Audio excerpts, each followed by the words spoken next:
안녕하세요. 전산 세무 2급 제91회 기출문제 실기편 보겠습니다.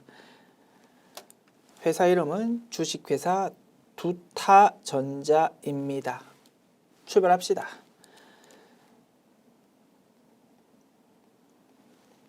문제 1번 일반 전표 입력 메뉴 문제입니다. 1번 문항 4월 20일 당사는 단기 투자 목적으로 시장성이 있는 주식을 주당 2만원에 2,000주 매입하고 매입 수수료 30만원을 포함해서 보통예금에서 이체했다.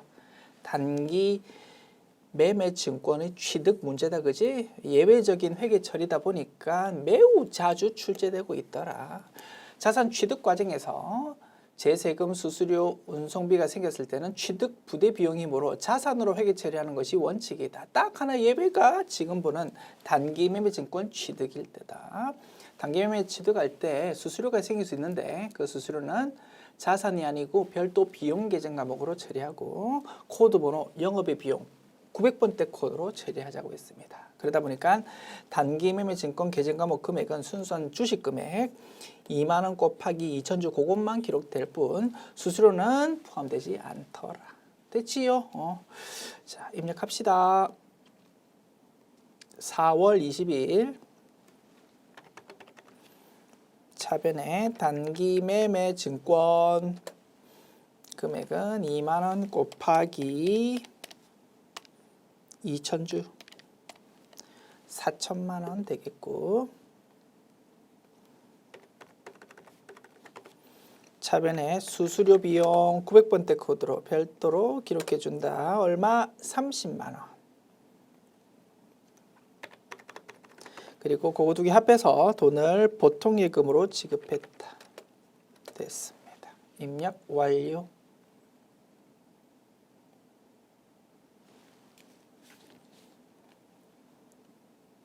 2번 문항 5월 2일 액면가액 2천만 원인 3년 만기 사채를 1,920만 원에 발행했고 대금은 보통예금으로 입금되었다.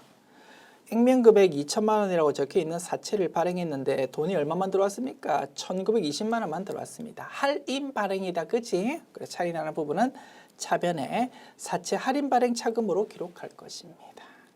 입력합시다. 5월 2일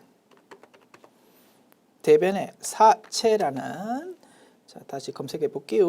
사채, 부채가 증가할 겁니다. 철저하게 액면금액으로 적어준다, 그치? 2천만 원. 차변에 돈 들어오는 거 적어줍니다. 보통예금으로 돈 들어왔거든. 그런데 금액이 얼마예요? 1,920만 원이 들어왔대요. 차이 나는 80만 원은 사채라는 부채의 차감 계정 과목인 사채 할인 발행 차금을 차변에 회계 처리해 주는 것이다. 사채 할인 발행 차금 됐습니다. 입력 완료. 3번 문항 5월 9일 미지급 세금으로 처리되어 있던 1기 예정신고분의 부가가치세 미납분 120만 원을 납부 불성 시 가산세 만원과 함께 보통예금에서 이체해서 납부했다. 단 납부 불성 시 가산세는 판매비와 관리비에 해당하는 세금과 공과 계정으로 회계 처리하랍니다. 3개월마다 법인의 경우 부가가치세 신고 납부하니까 3개월마다 부가세 예수금 대급금을 정리하는 분계를 한다, 그지? 1기 예정분 1월부터 3월에 대해서 3월 말에 부가세 대급금 예수금 정리했을 거야. 그런데 매출세액이 더 크다 보니까 대변에 미지급 세금으로 120만 원 회계 처리했었다 이겁니다. 그러면 그 미지급 세금 대변에 적힌 거를 차변에 적어서 부채의 감소 적어주고 대변에 돈 주면 돼. 그런데 자, 1기 예정이라면 4월 25일까지 신고 납부해야 되는데 납부를, 신고는 제때 했는 모양이야. 납부를 좀 늦게 했다 이겁니다. 그러다 보니까 납부 부선시 가산세가 생겼어. 만원. 그래서 그 부분도 가산세도 추가해가지고 돈 낼 수밖에 없다. 가산세는 우리 회사 생돈 내는 거니까 비용이 등장할 수밖에 없고 물론 세금과 공과로 처리하자 이겁니다. 됐습니다. 입력합시다. 5월 9일 차변에 미지급 세금이라는 부채 감소 기록하고요. 얼마요? 120만 원. 그리고 차변에 세금과 공과라는 비용을 기록하고 판관비 800번대 코드 그게 10,000원. 그래서 그거 두 개 합한 거를 돈 냈다 이겁니다. 돈을 뭘로 냈습니까? 보통 예금으로. 됐습니다. 입력 완료.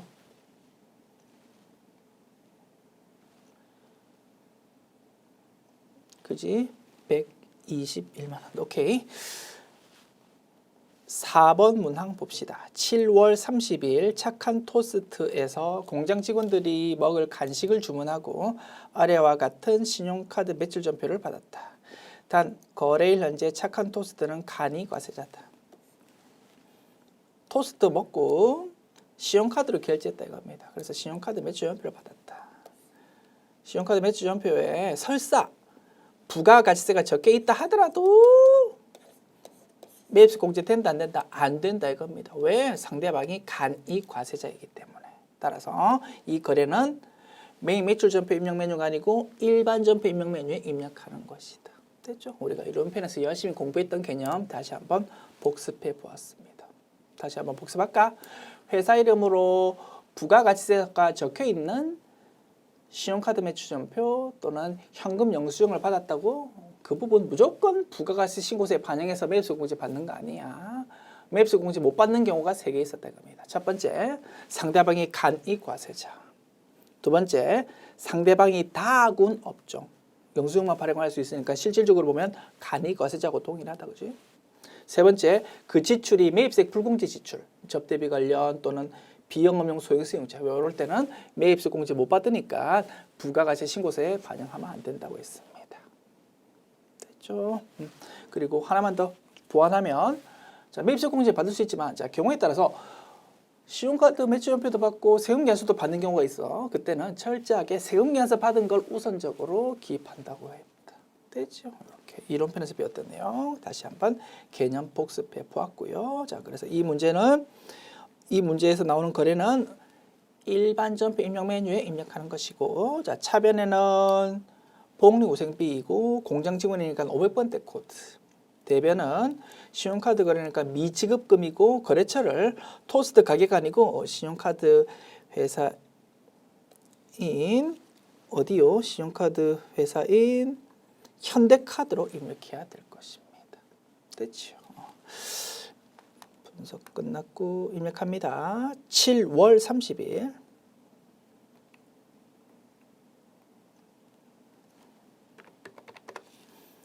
차변에 복리후생비인데 500번대 코드다. 금액은 2만 원 이내. 대변은 미지급금인데 토스트 가게 착한 토스트 아니고 현대카드라는 카드사로 적어준다. 됐습니다. 입력 완료.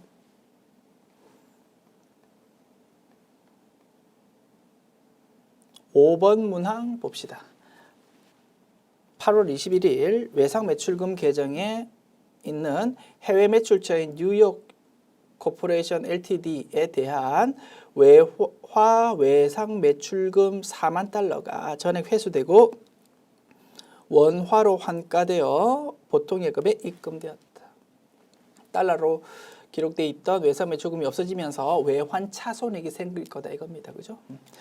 자, 바로 적어볼까? 대변의 외상 매출금 거래처 적어주고 얼마요? 자, 외상 매출금 인식 당시 환율이 달러당 1,150원이야. 4만 곱하기 1,150 하면 4,600만 원 기록될 겁니다. 돈 들어오는 건 얼마 들어옵니까? 1,200 곱하기 4만 달러. 4,800만 원 돈 들어오고 보통 예금으로 그러면 200만 원 이익 봤다 그지? 4,600만 원 기록돼 있던 게 돈이 엄청 많이 들어왔으니까 이만큼을 외환 차익이라는 수익으로 기록해야 될 거다. 됐습니다. 8월 21일 자, 차변의 보통예금 4,800만 원. 그리고 대변의 외상 매출금 계정 과목이라고 했다. 그지? 그지? 외상 매출금 계정 과목으로 회계 처리되어 있는 뭐 어쩌고 저쩌고 있잖아. 그지? 그다음에 거래처는 영어다. 그지? 뉴욕. 됐습니다. 금액은 4,600만 원. 그래서 대변의 외환차익이라는 수익을 200만 원 기록하는 것이다. 됐습니다. 일반점표 입력 메뉴 문제 풀어봤고요. 메뉴 닫습니다. 문제 2번 메인 매출 점표 입력 메뉴 문제 봅시다.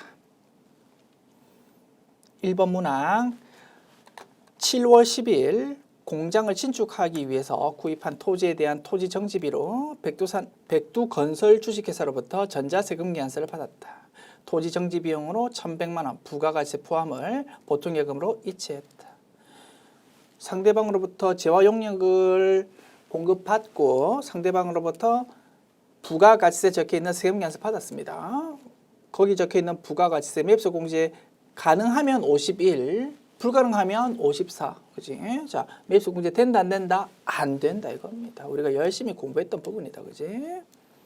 토지의 자본적 지출이기 때문에 토지 구입했는데 토지에 돌이 엄청 많다 이겁니다. 그 상태로 공장을 지을 수 없으니까 돌 좀 치워주세요라고 백두건설에 좀 맡겼다 이거지 일을. 그래서 상대방이 우리한테 부가가치세 포함되어 있는 세금계산서 우리한테 발급해 줬는데 이 부분은 토지라는 자산으로 회계 처리해야 되는 부분이다 이겁니다. 토지의 자본적 지출, 즉 토지에 대한 취득 부대 비용이다. 그러다 보니까 이 부분은 매입세액 불공제 되거든. 따라서 54 불공으로 유형을 선택하는 거다. 54 불공이 되려면 두 가지 요건 모두 충족해야 된다. 부가세 적혀있는 세금계산서 일단 받아야 돼. 두 번째, 매입세 불공제에 해당해야 돼. 매입세 불공제 사유 중에서 이거는 토지의 자본적 지출이다. 그래서 토지의 매입세 불공제 되는 거래가 예전에는 접대비 관련 지출, 비영업용 소형사용자 지출 이런 것들이 주구장창 출제되었는데 최근 기출 문제는 조금 다른 유형들 지금 보는 토지의 자본적 지출이 이제 등장하기 시작했다 이겁니다. 그런 차원에서 유사하게 또 출제될 수 있을 거다, 그지? 잘 연습해 둡시다. 됐습니다. 자, 입력할게요. 7월 10일 54 불공 자, 공급가액이 1,100만 원이 부가가치세 포함되어 있는 거니까 1,000만 원이 공급가액이다, 그지? 그리고 거래처는 백두건설 주식회사 전자부여. 자, 불공제 사유는 토지 자본적 지출 6번 적어주고. 자, 분계 차변이 뭐 토지. 그리고 대변은 돈을 뭘로 줬습니까? 보통예금으로 주었습니다. 보통예금 됐습니다. 상단 하단 입력 완료. 54 불공이다 보니까 차변에 부가세 대급금 나올 여지가 없어. 공급가액과 부가가세 합한 1,100만 원 자체가 차변 계정 과목 금액이 된다. 됐습니다. 2번 문항 8월 10일 당사는 수출 대행업체인 주식회사 대일통상에 구매 확인서에 의해서 제품 판매하고 영세율 전자세금 계산서를 발급했다. 부가세 유형 12영세가 되겠고요. 회계 처리 대변의 제품 매출 차변에는 돈 어떻게 받았는지 말로 설명 안 돼 있고 자료로 나와 있다, 그지? 4천만 원을 현금으로 1,000만 원 받고 어음으로 3천만 원 받았답니다. 차변에 현금 1,000만 원, 차변에 받으럼 3천만 원. 됐지요? 분석 끝났고 분목 수량 단가란에 무언가 기재되어 있는 거 입력해 주기로 합시다. 자, 8월 10일 12영세. 자, 품목란에 제품 수량 10 단가 400만 원. 됐습니다. 거래처는 주식회사 대일통상. 자, 전자 여부 전자라고 되어 있다, 그죠? 자, 영술 구분. 매출이 영술 증될 때는 영술 구분을 적어준다고 했다, 그지? 뭡니까? 3번. 내국 신용장 구매 확인서에 의해서 공급하는 재화. 분계, 대변의 제품 매출 맞고요. 자, 차변에 현금 1,000만 원. 차변에 받을 어음 3,000만 원. 기록하면 상단, 하단 입력 완료. 3번 문항. 9월 3일 공장에서 사용하던 기계장치를 주식회사 대운 상사에 매각하고 전자세금계에서 발급했다. 판매 대금은 다음 달 말에 받기로 했다. 단 단기 감가상각비는 고려하지 말고 하나의 전표를 입력할 것. 유형자산 처분 거래다, 그지? 워낙 자주 출시된다. 유형자산 사용하다가 중고로 파는 것도 과세 대상 거래다. 그래서 부가가치세 적혀 있는 세금계에서 발급한다 이겁니다. 그러다 보니까 부가세 유형 10일 과세가 되고요. 자, 유형자산 처분 손익 분석합시다. 장부금액 얼마짜리였습니까? 취득원가 600만 원에서 감가상각 누계액 200만 원 뺀 400만 원짜리 유형자산이었습니다. 얼마 팔았습니까? 매각 대금이 330만 원인데 부가가세 포함되어 있답니다. 부가가치세는 어차피 우리가 먹는 돈 아니다, 그지? 나라에 납부해야 되는 돈이니까 유형자산 처분 손익 분석할 때는 순수하게 물건값으로 받은 금액 가지고 분석한다고 했다. 330만 원 중에서 300만 원만 우리가 먹는 물건값이다.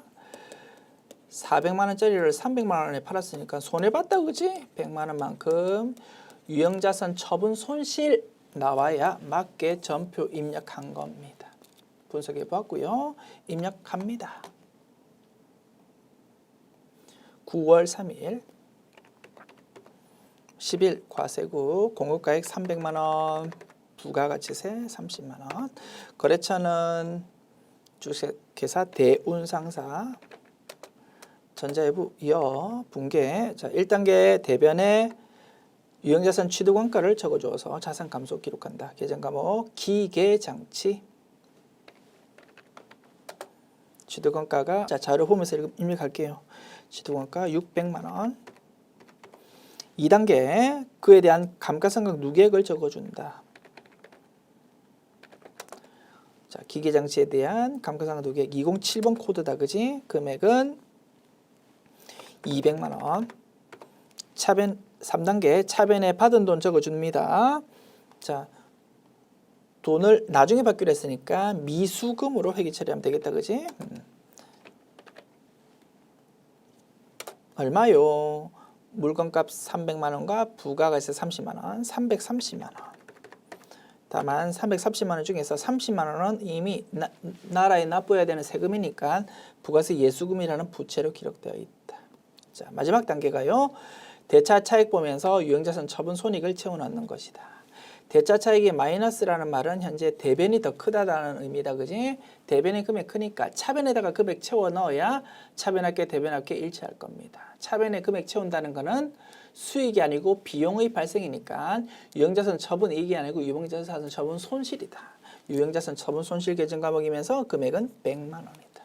우리가 분석했던 거하고 똑같다, 그지? 전표 입력 잘 했구나라는 거 확인해 보았습니다. 자, 차변에 유형자산 처분 손실 100만 원 채워 넣으면 상단, 하단 입력 완료. 4번 문항. 9월 9일 주식회사 서울로부터 원재료를 매입하고 전자세금계약서 공급가액 1,300만 원, 부가가치세 130만 원을 발급받았다. 매입대금 중 5월 1일에 지급한 선급금 100만 원을 제외한 나머지를 보통예금으로 주었다. 하나의 전표로 입력하십시오. 전형적인 원재료 구입 거래다, 그지? 원재료 구입하면서 부가가치세 적혀 있는 세금계약서 받았어. 매입소 공제 받을 수 있으니까 50일 과세가 될 것이고, 회계 처리 차변에 원재료 적으면 되고, 자, 대변은요. 계약금으로 미리 준 거는 차변의 선급금이라는 자산으로 기록되어 있다, 그지? 그거를 먼저 감소시켜. 대변의 선급금, 자산의 감소 적어주고, 부족한 부분을 이제 돈 줘야 되는데 보통 예금으로 주었대요. 됐습니다. 9월 9일 51 과세. 금액은 1,300만 원. 거래처는 자, 주식회사 서울로부터 매입했대. 전자회부 여 분계. 차비는 원재료 맞고. 자, 대변에 선, 급, 금이라는 자산의 감소 얼마? 100만 원. 나머지는 보통예금으로 지급했다. 됐습니다. 입력 완료. 5번 문항 10월 8일 당사의 판매부서는 거래처 접대용 근조 화환을 주문하고 다음과 같은 전자계산서를 발급받았다. 꽃 샀다 이겁니다. 거래처에 화환 보내려고. 자, 꽃은 미가공 농축수 임산물로서 국내 생산분은 면세가 적용될 겁니다. 따라서 꽃집에서 우리한테 뭘 준다고요? 세금 계산서가 아니고 계산서를 준대. 보수 비용 뭡니까? 53 면세다. 회계 처리는 차변의 접대비, 판매부서니까 코드번호 800번 됐거든. 대변에 자, 돈을 뭘로 주었는지는 말로는 제시 안 돼 있다, 그지? 아래쪽 내용 보면 되겠지. 요 8만 원 돈 줘야 되는데 외상이랍니다. 미지급금으로 처리하면 되겠다. 분석 끝났다, 그지? 자, 차변 계정 과목이 접대비다 보니까 접대비가 대표적인 매입식 불공제 항목이다, 그지? 그래서 접대비 계정 과목만 등장하면 아무 생각 없이 54 불공으로 처리하려고 한다. 절대 안 된다, 그지? 54 불공이 되려면 두 가지 요건 모두 충족해야 돼. 일단 부가가치세에 적혀있는 세금계산서를 받아야 돼. 그런데 지금은 세금계산서가 아니고 계산서 받았잖아. 부가세 적혀있지가 않아. 따라서 54 불공은 절대 안 된다 이겁니다. 그지? 그래서 아무 생각 없이 접대비면은 54 불공이다 뭐 이렇게 접근하는 분들 다 틀리는 거지, 그지? 그래서 매우 자주 출제되는 유형이라고 했습니다. 철저하게 이 내용이 부가가세 신고서에 어떻게 반영돼야 되지로 접근하자. 그리고 자료로 계산서 나와 있으니까 품목 수량 단가에 기재되어 있는 거 입력해 주기로 합시다. 자, 10월 8일 유형 53 면세고 품목의 근조 화환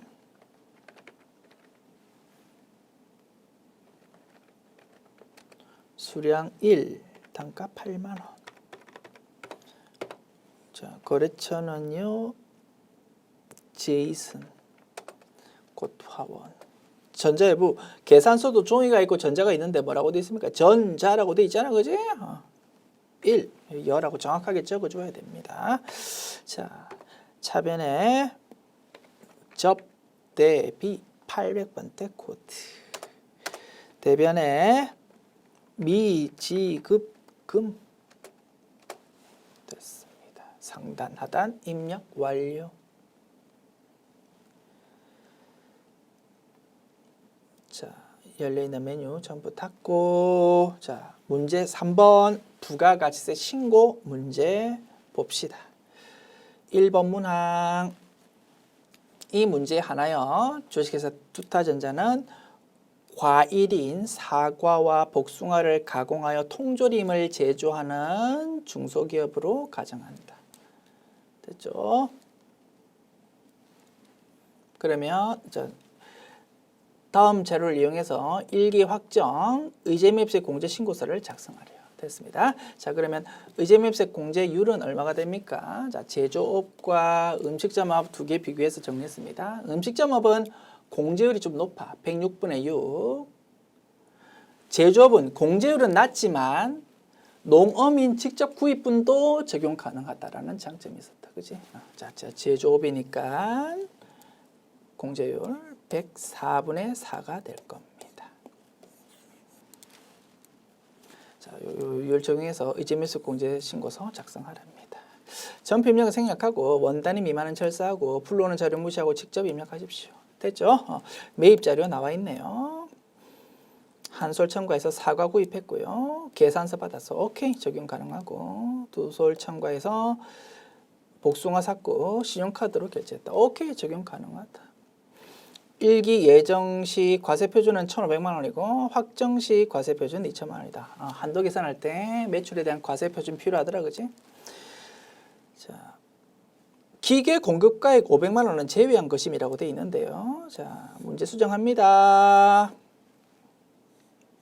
자, 세법 규정에 보면 한도 계산할 때 우리 과세표준 적용하잖아, 그지? 요 과세표준은 우리가 면세농산물 구입했잖아. 이 면세농산물 구입한 것과 관계가 있는 과세표준 가지고 한도 계산한답니다. 당연한 적용 논리다. 자, 그러한 세법 문구를 이 출제하는 분이 개인적으로, 자의적으로, 자기 마음대로 좀 확대 해석한 거야. 야, 세법 규정에서 요 한도 계산할 때 사용하는 과세표준이 면세농산물과 관련된 과세표준 가지고 계산한다고 세법이 되어 있으니까 야, 기계정치라는 유형자산을 파는 거는 면세농산물과 관계가 없지 않느냐라고 자기 혼자 해석한 거야. 절대 안 됩니다. 이렇게 해석하면.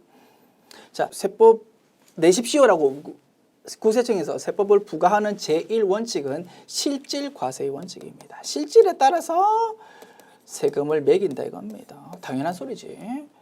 세법 조문에서 그 어디를 찾아봐도 유형자산의 처분은 면세농산물과 관계없습니다라는 말 절대 없어. 세금 계산할 때는 철저하게 그 실질에 따라서 판단하는 것이야. 그래서 출제한 분도 세법 조금 안다고 하시는 분이 출제한 거다, 그지? 그런 분들도 이런 실수를 자주 한다 이겁니다.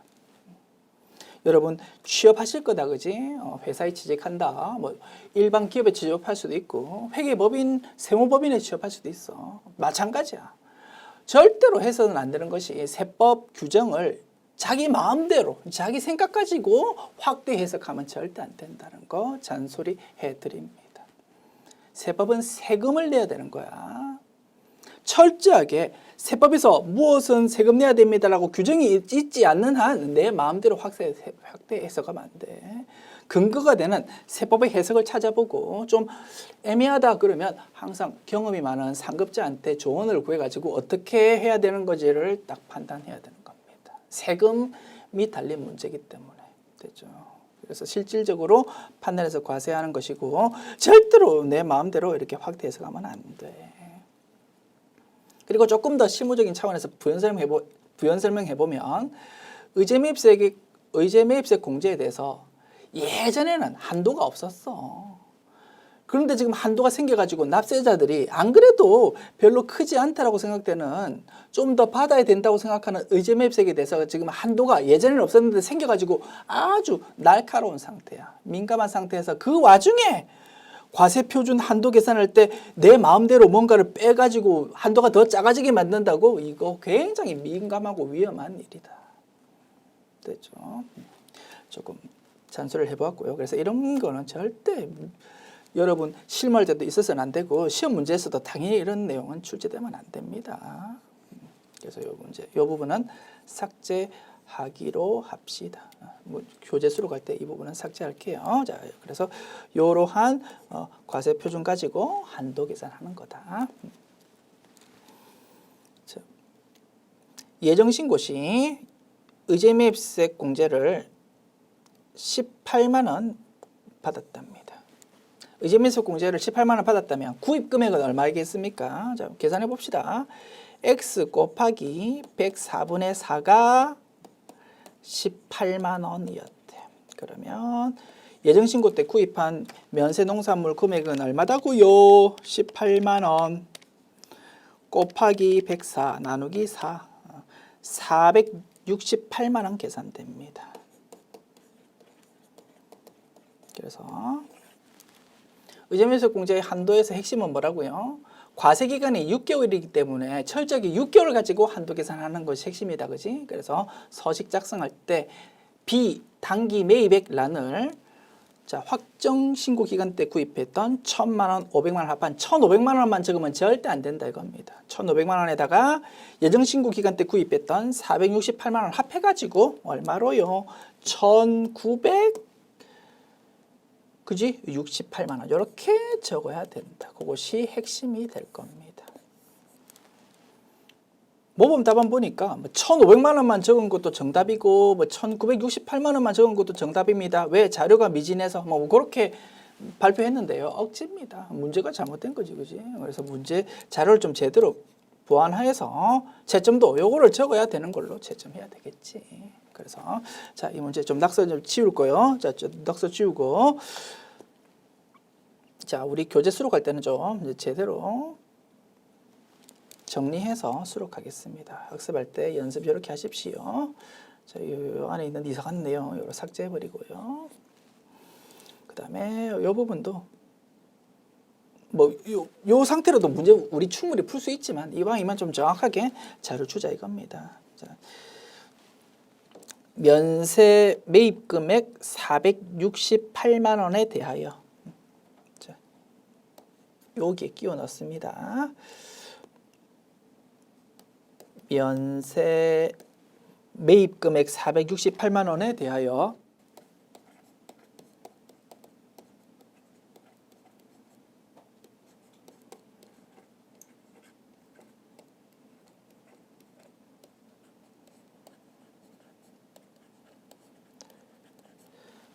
자, 예정 신고 기간 때 면세 농산물을 468만 원어치 구입했어. 그래서 그 부분에 대해서 곱하기 104분의 4 한 18만 원만큼을 의제매입세 공제 받아 먹었었다. 요 뜻입니다.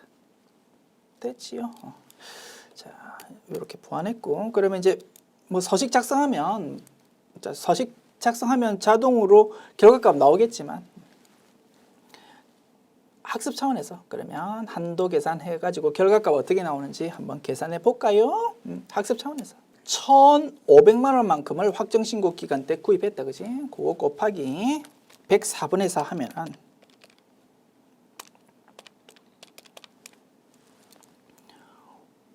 그지? 1,500만 원. 동그라미 6개 M으로 표시할게. 1,500만 원 곱하기 104분의 4 하면 576 923 나옵니다. 요만큼을 의제매입세 공제 받아 먹고 싶은데 한도가 있더라 이겁니다. 자, 한도 계산 들어간다.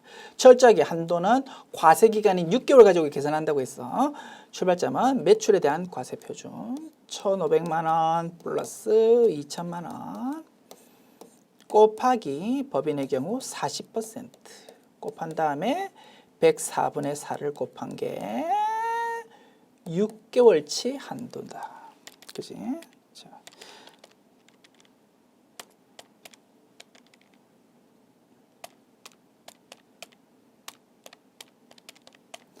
요게 538 461 나옵니다. 요게 6개월치 한도인데 예정 신고 때 이미 의제매입세 공제 받아 먹었던 게 18만 원 있더라. 그지? 그럼 빼야 되겠지.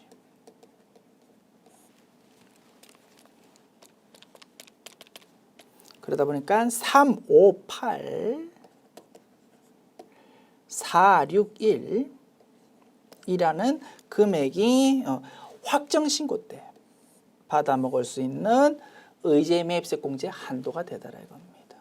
그래서 A랑 B랑 A, B 말고 기억, 니은 이렇게 두 개를 비교하자 이거지. 둘 중에 작은 것만큼 결론적으로 의제매입세 공제 받을 수 있고 뭐가 작습니까? 니은이 작다 그지? 그래서 서식 작성하면 최종 결론값이 358461이 나올 것이다.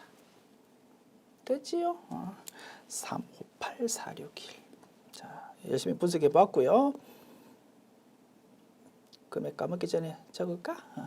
열심히 서식 작성하고 나면 358 461 이렇게 결론값 나올 거다. 됐습니다. 자, 서식 작성해 볼까요? 자, 4월부터 6월에 대한 의제매입세 공제 신고서. 자, 부가가치 탭 누르고 의제매입세 공제 신고서 메뉴 열고 4월부터 6월 기간 입력합니다. 자, 하나씩 입력하자.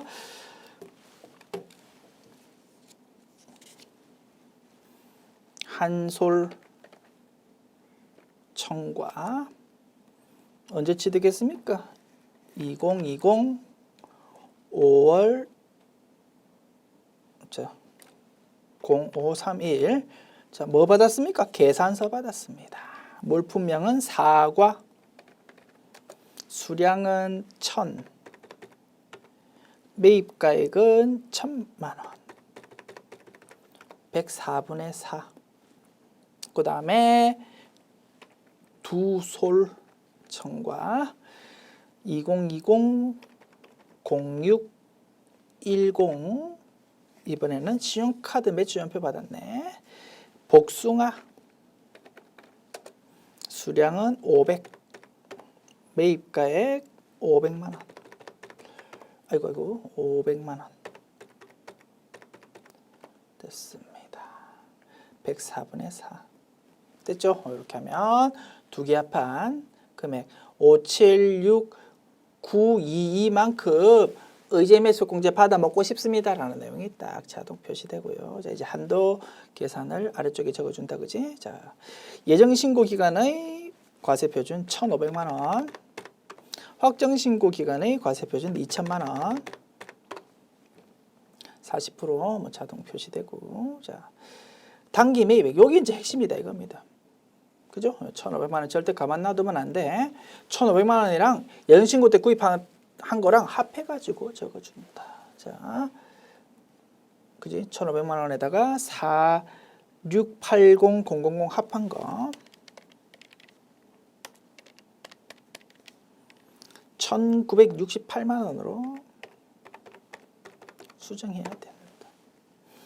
자, 공제율 104분의 4고, 자, 이미 공제 받아 먹었던 거 얼마입니까? 18만 원. 이렇게 적어주면, 자, 우리 아까 열심히 계산했던 358461. 제가 작업하다가 실수로 메모했던 거 지워버렸네. 요 금액이었다, 그지? 358461. 이렇게 우리 열심히 분석했던 결론값이 나타난다라는 거 확인했습니다. 됐죠? 자,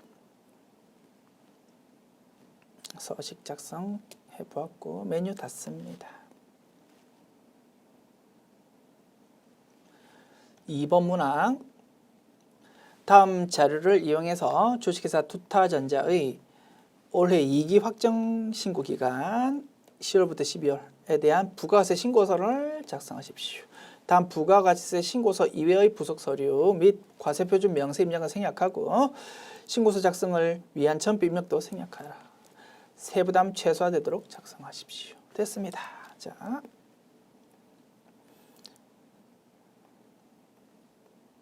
자료를 조금 화면 올리고 자, 이제 하나씩 보면서 바로 입력할게요. 자, 부가세 신고서 메뉴 열어서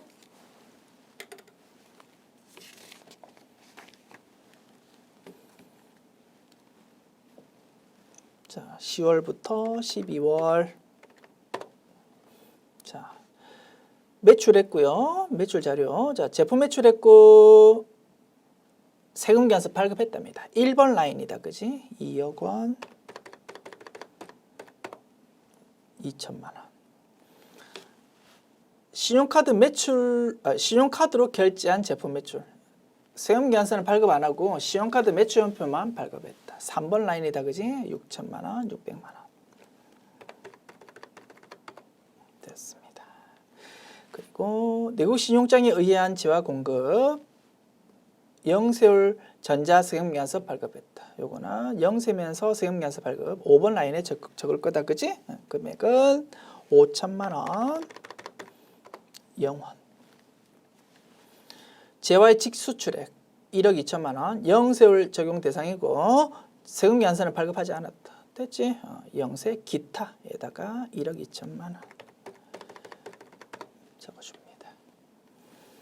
대손 확정된 매출 채권 2천만 원, 200만 원 대손세 공제 요건 충족한답니다. 자, 대손의 경우 과세 표준에서는 공제 안 한다. 그지? 과세 표준은 건드릴 수 없고. 그래서 대손세 가감란 8번 라인의 금액란, 즉 과세 표준란은 아무리 열심히 클릭해도 활성화되지 않는다. 건드리면 안 된다 이겁니다.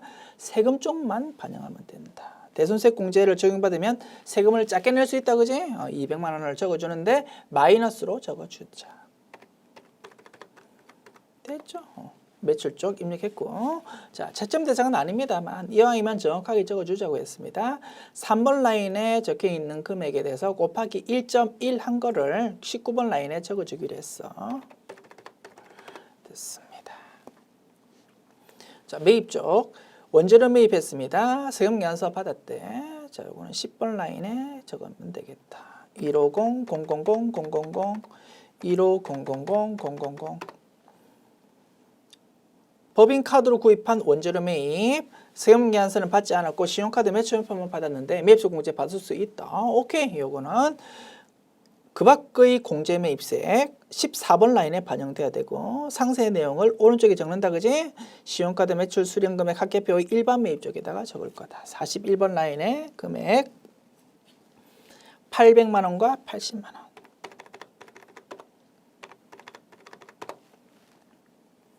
그 다음 거래처 접대용 선물 세트 매입 금액은 이렇고 전자세금계산서를 받았고 고정자산은 아니다. 부가세 적혀있는 세금계산서 받았어. 일단 10번에다가 적어야 돼. 그런데 매입세 공제 못 받으니까 10번에 적는 동시에 16번 라인에도 반영되도록 해야 된다. 됐지요? 그러면 일단 10번 라인을 적읍시다. 770만 원 금액도 좀 지저분하다. 그지? 자, 150 000 000에서 얼마를 더한다고? 7700 000 하면 157 157 700 000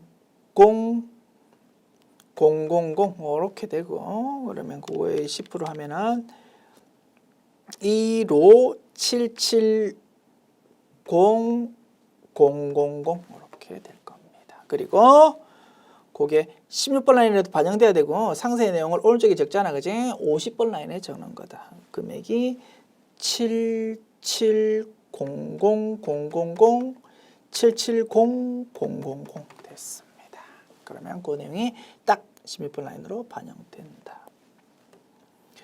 자, 원재료 매입 900만 원, 90만 원인데 예정신고 누락분이래. 전자세금계산서를 정상적으로 받았대. 그러면 그거는 매입이면서 예정신고 누락분 12번 라인에 반영돼야 되고 상세 내용 오른쪽에 적는다. 그지? 세금계산서 받았으니까 38번 라인에 900만 원과 90만 원 적으면 되겠습니다. 그럼 그 내용이 딱 12번에 반영된다. 자, 부가가치세 신고를 홈택스에서 우리 회사가 직접 전자신고한다. 전자신고 세액공제 만 원 받을 수 있구나.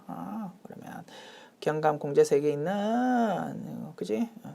18번 라인에 반영을 해야 되고 그 내용을 자 18번 라인에 반영하려면 상세 내용 오른쪽에 적는다. 그지? 전자신고세액공제 54번 라인에 전자신고세액공제 있거든. 여기다가 만 원 적어줍니다. 자, 전자세금계산서 발급 시 국세청 전송도 정상적으로 잘 했다. 알았다. 가산세 같은 거는 신경 쓸 필요 없다 이거지. 오케이. 자, 그러면 자, 예전신고 때 누락된 게 있는데 매출은 누락된 거 없고 매입만 누락되었습니다. 그러면 따지고 보면 예전신고 때 금액을 더 크게 신고 납부했다. 그지? 그럴 때는 가산세 없다. 그지? 그래서 만약에 예전신고 누락이 매출도 있고 매입도 있다 그러면 이제 매출세액이 좀 결과적으로 세금을 작게 신고 납부한 경우가 될 수 있다. 그지? 그때는 가산세가 있어. 그런데 지금 보는 거는 예정신고 때 매출은 누락된 거 없고 only 매입만 누락되었으니까 세금을 오히려 많이 신고 납부했으니까 가산세 없다가 결론이다. 됐습니다. 이렇게 열심히 입력해 보았고 결론값은 맨 아래쪽이 7290000 이렇게 표시되네요. 됐습니다. 저장할까요? 예. 닫읍시다. 자, 문제 4번 기말 수정 분계 봅시다. 1번 문항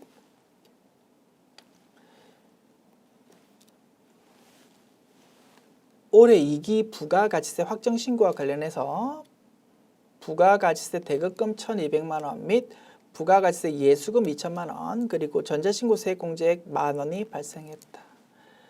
부가가치세 관련 회계 처리를 하십시오.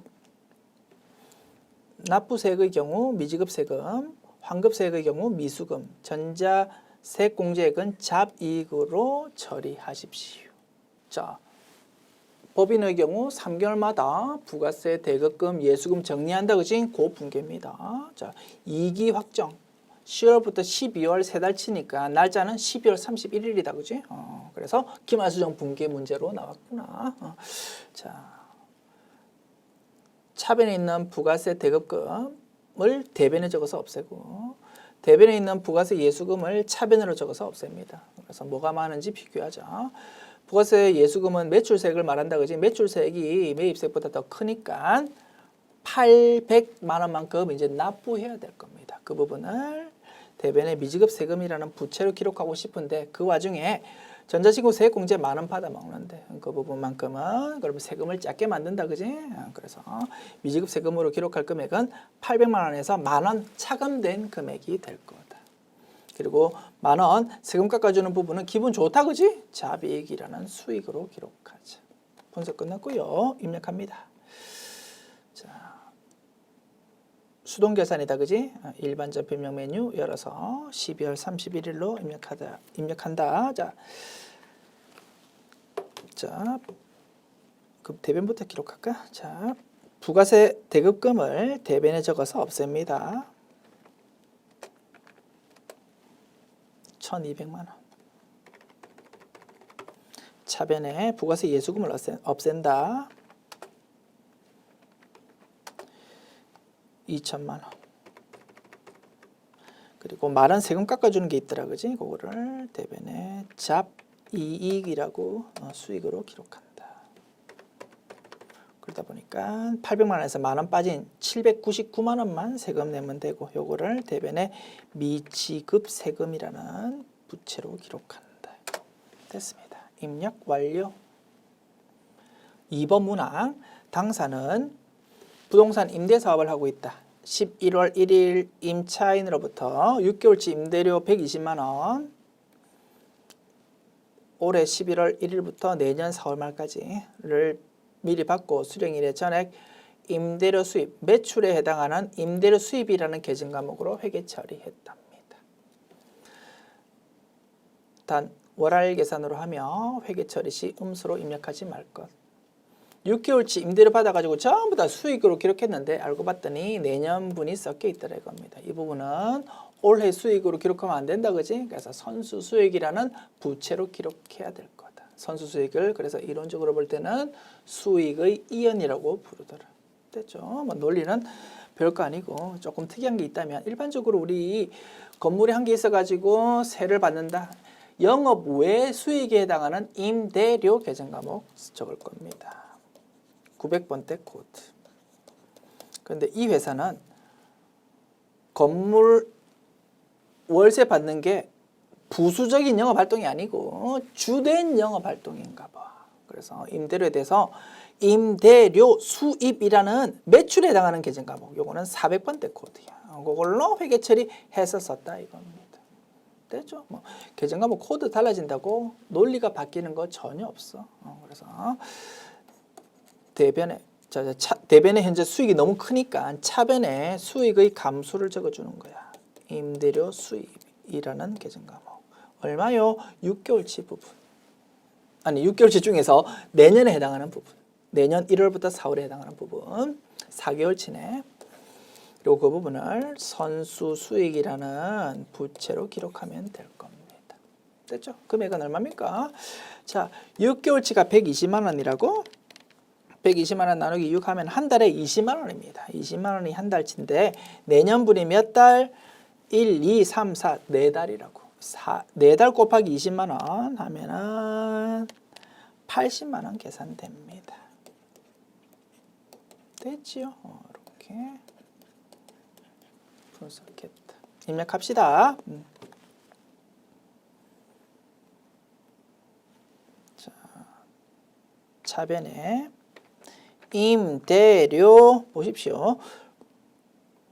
그지? 900번대는 임대료라는 계정 과목인데 그게 아니고 이 회사는 임대료 수입이라는 400번대 코드를 회계 처리했다. 그럼 요거 가지고 조정해야 되겠지, 그지? 411번 금액은 80만 원. 대변에 선수 수익 됐습니다. 입력 완료. 3번 문항. 아래에 제시된 자료를 토대로 당초에 할증 발행된 사채의 이자 비용에 대한 회계 처리를 하십시오. 반전표는 하나로 입력할 것. 올해 기속 사채 액면이자는 55만 원. 보통예금으로 이체된다. 12월 31일에 지급한다. 올해 기속 사채 할증 발행 차금 상각액은 215300원이다. 숫자 다 좋네. 회계 처리할 수 있겠네요. 자, 할증 발행은 의미가 뭡니까? 자, 액면 금액이 예를 들어서 1억 원으로 적혀 있는 사채다. 액면 금액 1억 원짜리 사채를 발행했는데 발행할 당시에는 돈이 더 많이 들어온다 이겁니다. 예를 들어서 1억 2천만 원. 이게 할증 발행이다. 그래서 회계 처리할 때는 1억 원 대변의 사채, 차변의 현금 1억 2천만 원, 그리고 대변에는 사채 계정 과목에 대한 플러스 계정 과목인 사채 할증 발행 차금을 기록한다. 얼마? 2천만 원.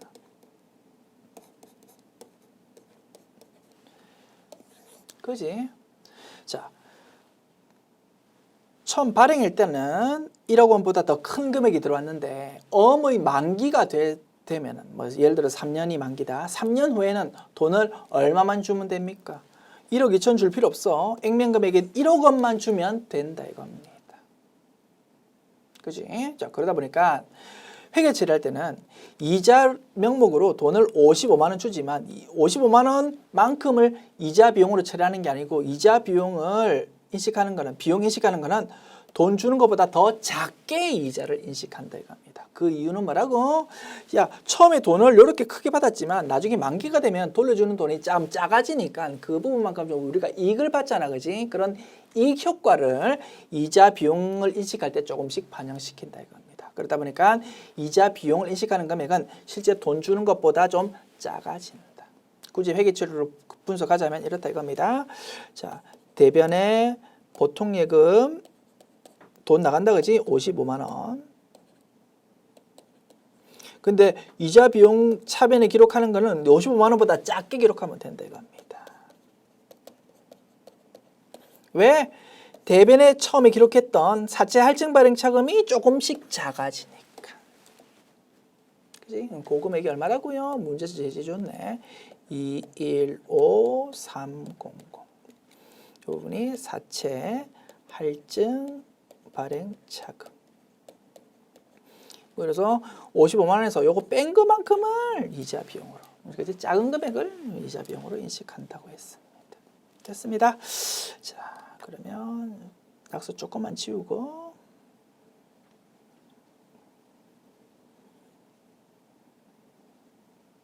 그지? 요 정도 가지고 딱 컨닝하면서 입력할게요. 자, 대변의 보통 예금 55만 원, 차변의 사채 할증 발행 차금 15300. 그래서 나머지가 이제 차변의 이자 비용으로 인식될 것이다. 됐습니다. 입력 완료.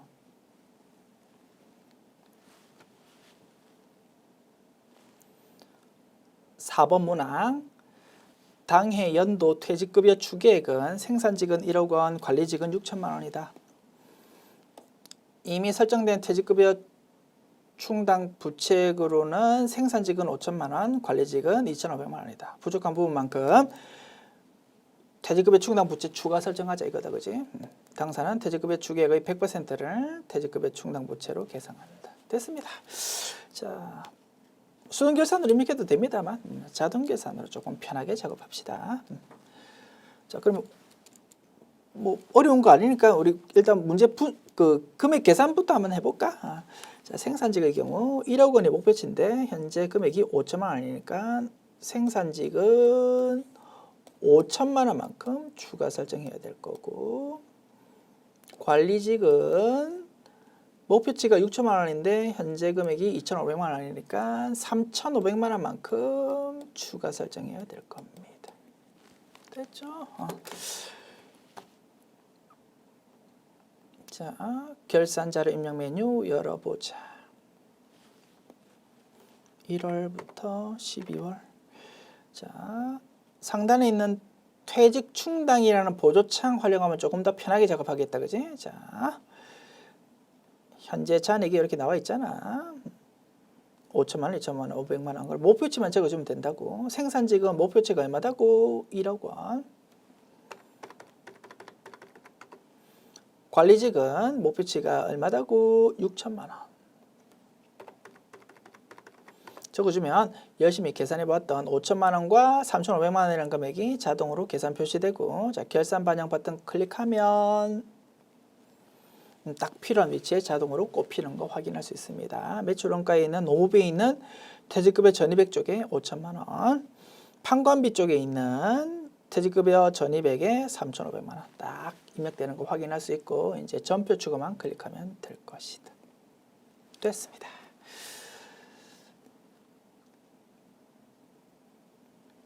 (5번) 문항 봅시다. 결산일 현재 외상 매출금 잔액과 미수금 잔액의 3%를 대손 예상하고 대손 충당금을 보충법으로 설정합니다. 대손 충당금의 추가 설정이다, 그지? 자, 이 부분도 자동 결산으로 작업하면 되겠네. 자, 상단의 대손 상각이라는 보조창 활용하면 편하더라. 자, 설정률이 대손율이 1%가 아니고 3%다, 그지? 대손율 3%일 때 보충법에 의해서 올해에 추가 설정해야 되는 대손 충당금 금액이 자동으로 표시됩니다. 그 중에서 문제에서 요구하고 있는 외상 매출금과 미수금 요 두 개만 남겨두고, 외상 매출금과 미수금 두 개만 남겨두고 그 외의 내용은 스페이스바 눌러서 지워버리자. 됐지? 외상 매출금에 대한 대손 충당금 추가 설정 금액은 판관비로 갈 것이고, 미수금에 대한 대손 충당금 추가 설정 금액은 차변 계정 과목이 기타의 대손 상각비고, 그거 영업의 비용으로 갈 거다. 그지? 이 부분까지 딱 자동으로 계산되어서 집계됩니다. 자, 그래놓고 결산 반영 버튼 탁 클릭하면 필요한 위치로, 그지? 대손 상각비, 판관비에 해당하는 대손 상각비로 처리해야 되는 외상 매출금에 대한 부분은 이렇게, 영업의 비용으로 기록되어야 되는 기타의 대손 상각비, 그 중에서 미수금에 대한 거는 이렇게 표시가 되고, 이제 전표 추가 클릭하면 될 것입니다. 됐죠? 자, 열리는 메뉴 전부 닫고 문제 5번 봅니다. 원천징수 1번 문항, 당사는 매월 말일에 급여를 지급하고 있다. 이영미 4번 100번의 아래 5월 급여 대장을 바탕으로 급여자료 입력 메뉴에서 급여 항목과 공제 항목 입력하고 원천징수 이행상황 신고서 작성하십시오. 단 수당 공제 시 해당 항목 없는 거는 부로 체크해가지고 보이지 않게 만들고, 월정액 여부, 정기 부정기는 채점 대상 아니다. 식대와 육아수당은 비과세 요건 충족한다. 전월 2월된 미환급세액은 63,000원으로 가정한다. 됐죠? 두 가지 메뉴 작업하는 것입니다. 자, 그러면 됐죠? 자료가 여기서 끝나버리네요. 그러면 화면 이 상태로 딱 놔두고 작업하면 되겠다. 자, 원천징수 모듈로 가서, 자, 급여 자료 입력 메뉴 엽니다. 자, 5월달 급여고 5월 31일이 급여 지급일이고, 두 사람 중에서 이영미에 대해서 작업할 거야. 자, 수당 공제 버튼 눌러서 비과세 표시 여부 체크, 확인 버튼 누르면 과세는 검정색, 비과세는 파란색으로 표시됩니다. 자, 기본급 230만 원, 월차 수당 10만 원, 상여 20만 원. 자, 식대 비과세 요건 충족한다고 했어. 10만 원. 육아수당, 자, 육아수당 비과세 요건 충족한다고 했는데 없다, 그지? 추가로 등록하면 되지 뭐. 수당 공제에서 아래쪽에, 자, 비과세에 해당한다고 2번. 자, 비과세는 세법에서 인정하는 것만 입력할 수 있으니까 검색해야 된다, 그지? 자, 육아수당 불러오자. 정기 부정기 여부는 채점 대상 아니야. 넘어가면 되는데 뭐 엄밀히 따지면 육아수당 정기겠지. 됐습니다. 이렇게 확인 버튼 누르고요. 그럼 파란 색깔 육아수당 보인다 그지? 여기다가 10만 원 적어줍니다. 자, 그러면 집계가 이렇게 되겠지. 자, 총 지급하는 급여는 280만 원인데 과세가 260만 원, 비과세 20만 원으로 집계될 거고 이렇게 집계되면 정답 인정될 거다. 자, 비과세 20만 원은 어디서 왔을까? 식대 10만 원이랑 육아수당 10만 원이겠지. 그 외에는 전부 과세겠지. 됐죠? 이렇게 입력했고 문제에서 금액 없는 거는 부라고 체크해가지고 금액 안 보이게 해달라고 했다 그지? 직책수당, 자가운전 보조금, 야간 근로수당 세 가지 항목은 부라고 체크합시다. 직책수당, 부, 자가운전 보조금 부, 야간 근로수당 부. 확인 버튼 누르면 딱 문제에서 요구하는 상황으로 되었다. 자, 이제 공제항목 소득세 50190, 지방소득세 5010, 고용보험 20800, 국민연금 112500, 건강보험료 80750, 장기요양 8270, 공제계가 이렇고 277520이고 차인 지급액이 2522480이다. 그지? 차인 지급액까지 확인했습니다. 오케이. 이렇게 하면 급여 자료 입력 완료. 자, 원천지수 이행 상황 신고서 메뉴 열자. 5월 급여고 지급도 5월에 했다 그지? 정기 신고. 불러와진다 그지? 총 지급액 270만 원은 어디서 불러왔겠습니까? 자, 과세 대상 금액은 260만 원밖에 안 되는데 거기서 끝나는 게 아니야. 비과세가 20만 원 있었는데 그 중에서 10만 원은 제출이고 10만 원은 미제출이라고. 제출 비과세 10만 원까지 합산해야 된다 이겁니다. 그래서 260만 원과 10만 원 합한 270만 원이 총 지급액으로 끌려온다. 그지? 확인했고 소득세 등이라고 되어 있는 거는 절대 지방소득세 오면 안 돼. 나라에 납부하는 소득세만 와야 된다. 50190. 그지? 여기에 끌려온다. 자동으로 끌려오는 금액이지만 학습 차원에서 확인해 보았다. 전부 다 자동으로 끌려오니까 너무 싱겁다 그지? 그래서 전월 미환급세액이 항상 나온다 그지? 63,000원. 그래서 63,000원이 전월 미환급세액으로 넘어왔는데 이번 달에 50190원을 납부해야 되니까 또 돌려받을 수 있는 금액이 좀 작아졌다 그지? 12810이라는 결론값으로 표시된다. 됐습니다.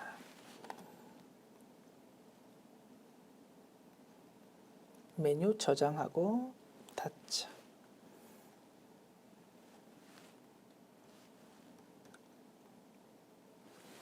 마지막 2번 문항 봅시다. 다음의 연말정산 관련 자료를 보고 사무직 사원 최민상 4번 입사일 나와 있습니다. 세대주 총 금액 5천만 원으로 가정한다. 이 사람의 세부담 최소화를 위한 연말정산 추가 자료 입력 메뉴의 연말정산 입력 탭을 작업하십시오. 단 부양가정 탭은 무시할 것. 됐죠? 자, 자료 나와 있습니다. 자, 어차피 화면이 지금 나의 화면에 안 들어온다 그지? 됐습니다. 자, 추가 자료부터 읽읍시다. 부양가족이 있는데요. 배우자 40세 소득 없음. 알았다. 자녀 만 5세 유치원이고 소득 없음. 됐죠? 모친 주거 형평상 별거고 만 71세다. 그런데 부동산 임대 소득 금액이 2,400만 원 있다. 자, 배우자 기본공제 대상자 맞고, 자, 자녀 기본공제 대상자 맞고, 자, 모친은 주거 형편상 별거고 만 72세까지는 오케이. 그런데 소득 금액이 너무 커버렸다. 그지? 그래서 소득 금액 요건 충족하지 못하기 때문에 기본 공제 대상자는 아니구나. 이렇게 판단할 수 있습니다. 됐죠? 자, 이 부분 살펴봤고 이제 실제 공제 대상 지출액 금액 보면서 바로바로 판단하면서 입력하기로 합시다. 자, 일단 메뉴 열까요? 연말정산 추가자료 입력 메뉴. 자, F2부터 눌러서 최민상 불러옵니다. 자, 하나씩 채워보자. 먼저 보장성 보험료에 대한 내용 나와 있다, 그지? 자료 읽습니다. 자, 본인 저축성 보험료, 저축성은 안 된다, 그지? 본인 자동차 보험료, 요거는 되네. 자, 배우자 보장성 보험료 된다. 자녀 보장성 보험료 된다, 그지? 그래서 요거 3개 다 됩니다. 합산해 보면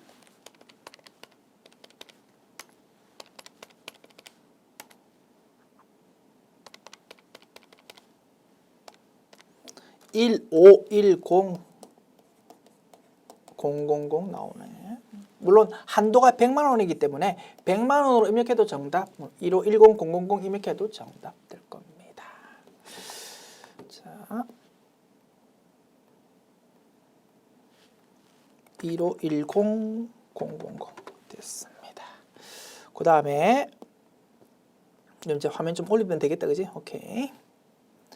자, 의료비요. 자, 본인 보약 구입, 건강 증진 목적 70만 원. 이건 안 된다, 그지? 한약의 경우 치료 목적이면 돼. 그런데 몸보신 하려고 한약 지었다 이런 건 안 된다고 했습니다. 자, 모친 질병 치료 목적 병원비 220만 원. 최민상 신용카드로 결제했다. 자, 이 부분은 아래쪽에 다시 나와 있으니까 일단 여기서는 의료비에 대해서만 집중적으로 분석합시다. 자, 모친에 대해서 병원비 냈는데요. 자, 의료비의 경우 나의 요건, 소득금의 요건 안 따진다고 했습니다. 그래서 모친의 경우 소득금의 요건 충족 못하지만 의료비 공제 받을 수 있다 이겁니다. 그지? 220만 원 받을 수 있고, 자, 세부담 최소하기 때문에 일반 의료비가 아니고 65세 이상 의료비로 입력해야 될 겁니다. 자, 배우자 임플란트비 되겠지. 일반 의료비로 입력하자. 됐지요? 220만 원, 200만 원. 자, 의료비 65세 이상으로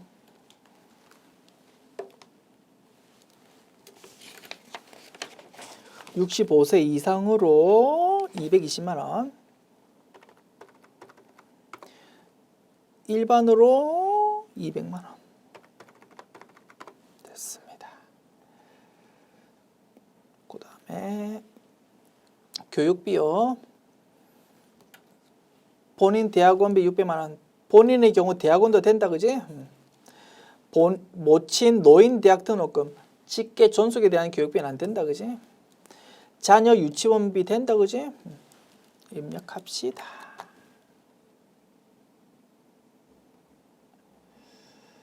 자, 교육비 본인 600만 원. 그 다음에 자녀 유치원비 취약전 아동 100만 원. 됐습니다. 기부금, 본인 종교단체 기부금, 오케이. 배우자 정치자금 기부금, 정치자금 기부금은 본인만 된다고 했습니다. 그죠? 그래서 300만 원만 적으면 되겠네. 기부금인데 본인이 한 거 종교단체 했다, 그지? 종교단체 기부금이면서 올해 지급한 거니까 종교단체 당의 기부금 뭐 여기저기 되겠다, 그지? 300만 원. 됐습니다. 확인 버튼 누르고. 자, 신용카드 분석합시다. 본인 신용카드, 배우자 신용카드, 오케이. 둘 다 되겠지. 자, 본인 신용카드 이렇게 나와 있고, 의료비 항목 중 신용카드로 결제한 모친 병원비가 포함되어 있답니다. 병원에서 신용카드 결제했다고 의료비도 되고 신용카드도 된다고 했어. 그지? 그래서 포함되어 있다고 잘했다. 공제받을 수 있다 이겁니다. 대중교통 전통시장은 공제율이 좀 높으니까 별도로 기재해야 되겠다. 그지? 그래서 일반 신용카드로는 13050-000에서 요거 두 개 뺀 거를 적어줘야 될 거다. 배우자 신용카드 여기서도 대중교통 전통시장 빼서 일반 신용카드 금액 적어야 될 거다. 그지? 자, 자료가 조금 지저분하다. 금액 계산해야지 뭐. 13050-000에서 대중교통 90만원, 전통시장 9만원 빼면 12060-000. 자, 배우자. 자, 700만원에서요. 15만원 빼고 91만원 뺍니다. 그러면 5940000 나오고 요 두 개를 합해서 그지? 일반 신용카드 금액을 적어준다. 열심히 합해보면 1800만원 나옵니다. 자, 그리고 대중교통은 90만원과 15만원 합한 1050000. 전통시장은 9만원과 91만원 합한 100만원 이렇게 입력하면 될 거다. 됐죠? 하나, 둘, 셋 이렇게 입력합시다.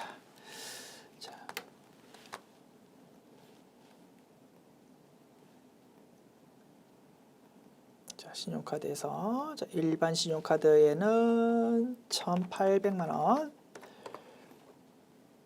대중교통에는 1050000, 전통시장에는 100만원 이렇게 입력하면 되겠다. 됐죠?